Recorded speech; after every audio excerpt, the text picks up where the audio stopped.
Welcome to Straight Up Math, a channel where I deliver a math concept as simple as possible. If you'd like to try similar problems seen in the video, I've included a link to practice problems in the description below. When you practice, be sure to check your answers. If you have any questions, don't be afraid to ask them in the comments section. If you like my video, please subscribe to my channel and send me suggestions on other problems you'd like to see. In this video, we're going to factor out the greatest common factor of all these binomials, and you'll notice the difference between this one and the other two levels that we've done before this is that this one has some more variables to it. And so let's look at our first one here, a. So we have 12x to the fifth minus 10x to the 13th. And you'll notice that 12 and 10, we do have a common factor there. They're both even, so we know at least 2 goes in there, and I think that's the best we can do. But we also have x to the fifth, x to the 13th. Now, when you have variables like this, where it's just x and x here, it's really easy. All we do is we factor out the lowest one. I have x to the fifth power over here. I have x to the 13th right there. So I know I can at least pull out an x to the fifth on both of these.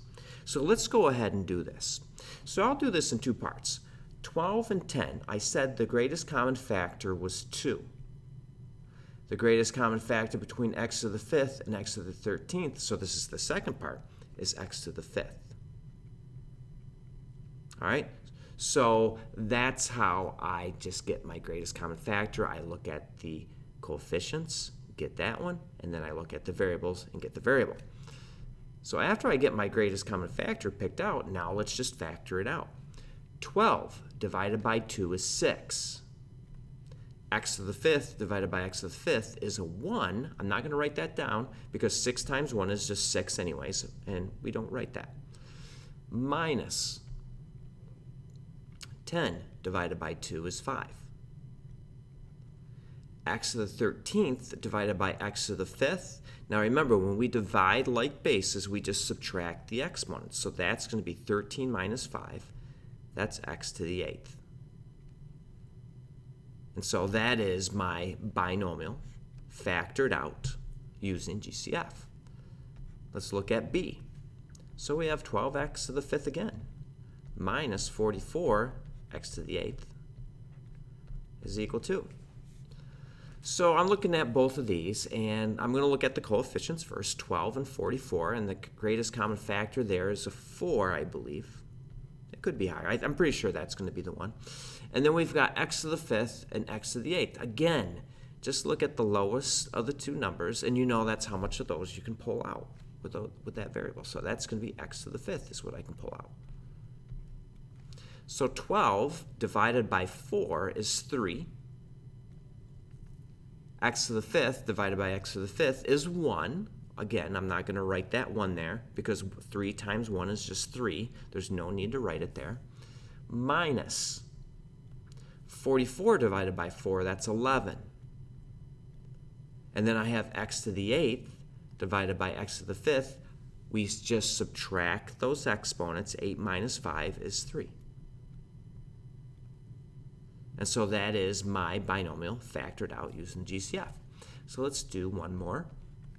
I have 72 x to the 11th plus 27 x squared is equal to. So let's look at these coefficients first. I have 72 and 27. I'm thinking a factor of 9 for both of those. And then I have x to the 11th, x squared. Again, the smallest one is x squared, is what I can pull out of both of those. So that's what I'll pull out. And let's go figure out what we have left over here. So 72 divided by 9 is 8. X to the 11th, pulling out that x squared, so subtract those exponents. 11 minus 2 is 9. And then we have 27 divided by 9, that's 3. Oh, I forgot the addition sign here. So 27 divided by 9 is 3. And then we have x squared divided by x squared. That is just 1. Again, I'm not going to put that 1 there. It would look like this. I didn't show it in the other ones, but it would be 3 times 1. X squared divided by x squared is 1. And what is 3 times 1? It is just 3. So that's why you won't see me writing that down. So anyways, that is our 3 problems, and there's our 3 answers. Visit our website to practice more problems like the ones you saw in the video, and don't forget to like, comment, subscribe, and share.